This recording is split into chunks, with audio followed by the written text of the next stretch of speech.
And here, another touch of nature's magic. Here in the desert, a sea called Salton Sea. Landlocked, rich in beauty and allure, the new recreational capital of the world, attracting tremendous numbers of water skiers and boaters, and just plain people all the year round.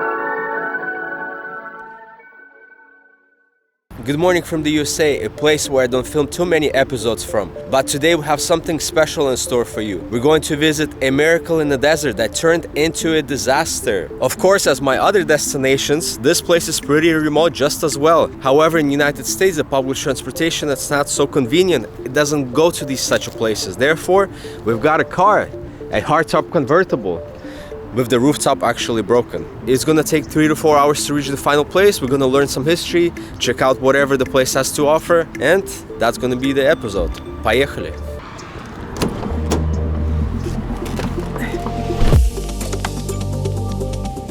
I took off from Venice Beach, California and drove through all of the Los Angeles neighborhoods to reach Hollywood, where my friend was waiting for me.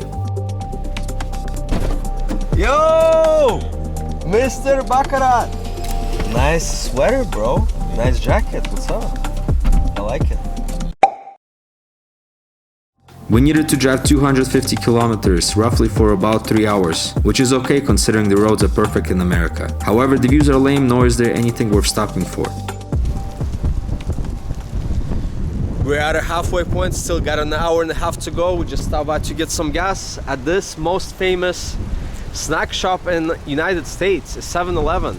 Unfortunately, the drive is not so exciting as in other parts of the world, and the road conditions are really good, so therefore there's no surprises on the way. Compared to my other travels, the journey usually contains obstacles or unusual things that I have not seen before, such as my last video from the Pamirs. But here we get this. There's nothing more exciting than the dust storm here in the middle of the desert and this perfectly built highway. That's how the adventures happen in the United States.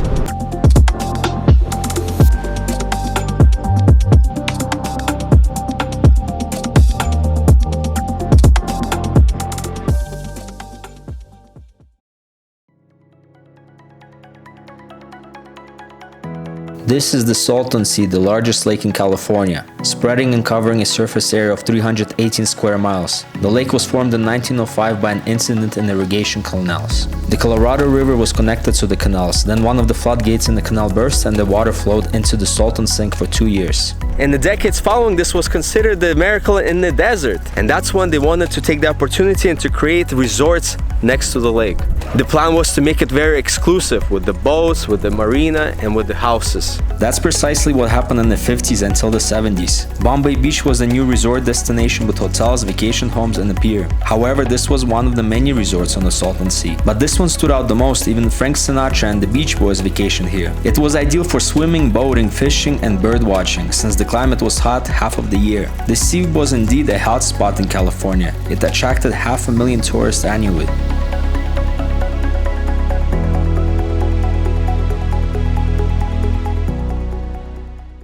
Well, that didn't last long. After the construction of Hoover Dam, the water flow drastically reduced and salinity increased. Also, excessive chemical farm runoff polluted the lake and spread wildlife diseases. In the 1970s, scientists warned that the lake would continue to shrink and become more inhospitable to wildlife. Tourists became concerned and businesses left. This was the end of the miracle. Wow, danger! Stay back! These are actually the cliffs that were created because of the vanishing sea. All the toxins and the fertilizer that was the runoff from the nearby farms is now actually being exposed right here. As the lake bed became exposed, the wind sent clouds of toxic dust into the nearby communities. Residents abandoned their homes, and only the impoverished and connected to the place stayed. And now we're interested to find out what is left of this place and how the remaining 200 families continue to live here. The place felt like a ghost town, with a lot of junk scattered around, remaining parts of the buildings, very cool old cars, and occasional art projects of various kinds, like this pile of old TVs, and a house completely covered in tile. Even though there's a bunch of cars around, some of the homes are well taken care of, but we haven't seen a single soul on the street.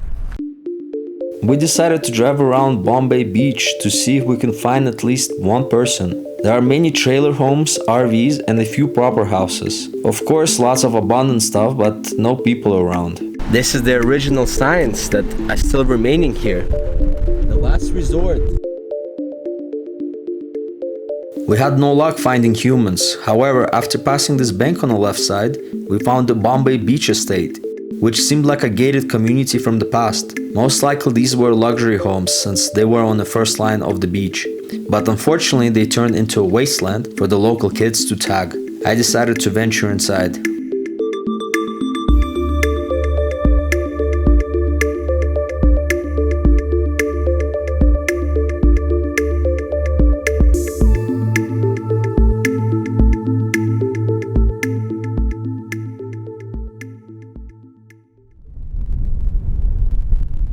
Now the beach that was supposed to be occupied by the tourists, the sunbeds, the volleyball courts, is being used by artists. And they created all of these art installations. We have a star that looks like a Soviet one.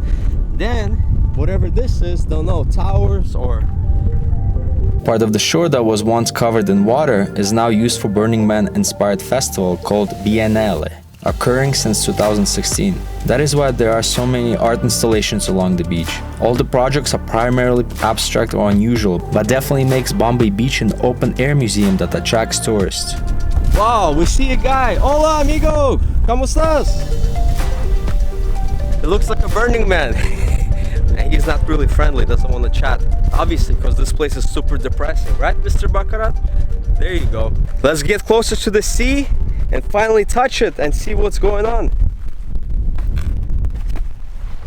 I don't know if it's worth touching the water. Probably not. At this particular spot, there's a very specific smell, but it's not so bad. How other people who visited this place describe it. At one point, the seawater occupied 375 square miles and now only 330. There's multiple reasons for that. One of them that the Colorado canals are not connected anymore to here. They only go to San Diego. And also lack of rain and increase of the global warming. And because of this sea evaporation, the salinity has increased and there's no more living fish in it.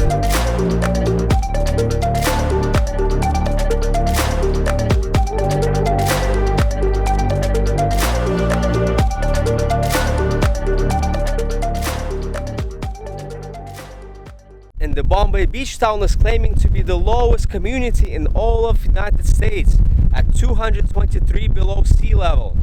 And right behind me to my left you can see the former logs that used to hold the pier. That's because the water would come all the way to this point. Supposedly by 2050 the evaporation might increase to another 50% or more. After exploring the beach with the art installations and not finding anyone to chat with, we decided it was time to leave Bombay Beach. On the way out, we stumbled upon this. Bombay Beach Drive-In. Super dope. Wow. We brought a bunch of Chevys and whatever the other cars are and set them up as if they are watching a movie in this truck. According to some YouTubers, actually somebody played the movie here once.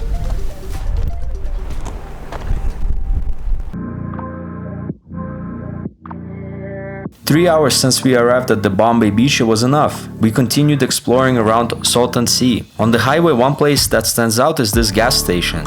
I recognized it because of music videos, especially from the Grand Theft Auto 5 video game. But so many businesses closed, it's quite shocking. What is the government doing about all this crisis? In the past years, the government implemented a cleanup program for the Salton Sea. This program consists of inhabiting wetlands and even increasing the water volume of the lake in order to level out the salinity levels. But to me that sounds like a contradicting idea because they found the lithium deposits here that might be the largest in the world, and corporations already invested into these businesses here. Therefore the pollution will never go away from Salton Sea. We continued driving along the sea and followed this pink car a bit away from the shore. Then we discovered a very bizarre place with a whole story of its own, which I will not go into, but let me tell you the very short version. At some point in the second half of 20th century, the people that lived in the big cities got fed up and moved to here in their campers and their RVs and trailers.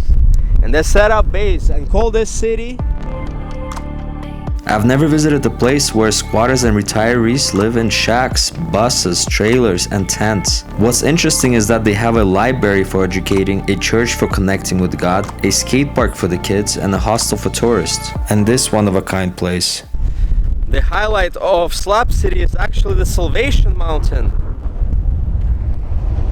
This is a project by Leonard Knight that began in 1989 and was never fully completed. It's made out of adobe bricks, tires, windows, automobile parts, and thousands of gallons of paint. It consists of Christian sayings and Bible verses. The mountain became the symbol of Slab City. This place is considered an anarchist enclave because it's disconnected from all the government infrastructure, such as the water, the trash pickup, and the electrical grid. Therefore, they have their own rules and a way of living. This is the worst outdoor art project I've seen, but I wanted to find out what my friend thinks. Oh my God, Mr. Bakra, do you like this place? Please tell me honestly. Not too bad. Not too bad? What do you like about this place? People trying to self-express themselves. Okay. Slab City is a place that deserves an entirely separate episode, so we continue driving south of the lake to make the full circle. But I didn't realize the daylight savings, it was getting dark fast. One more place I had in mind to visit was an abandoned naval base from 1942, used for testing bombs, but I would not be able to reach it with my current car. Then we found another town similar to Bombay Beach. Well, Desert Shores seems like a community that has been well taken care of, and there's houses that are in decent shape and condition. The idea behind this town was to create a marina next to the Salton Sea. Therefore, they dug out these canals, 1, 2, 3, 4, and it goes on. And you can see there's the dock that will be connected for the private homes. However, as we know, the sea is drying out, therefore these docks are really pointless, whoever bought these houses. Well, nomads, for today we have to conclude this episode. Hopefully that was a cool little journey for you in United States, specifically in California, to this once called a miracle sea that turned into a disaster for the communities that are surrounding it. Well, thanks for watching, stay tuned, don't forget to subscribe and like, and until next episode, nomads.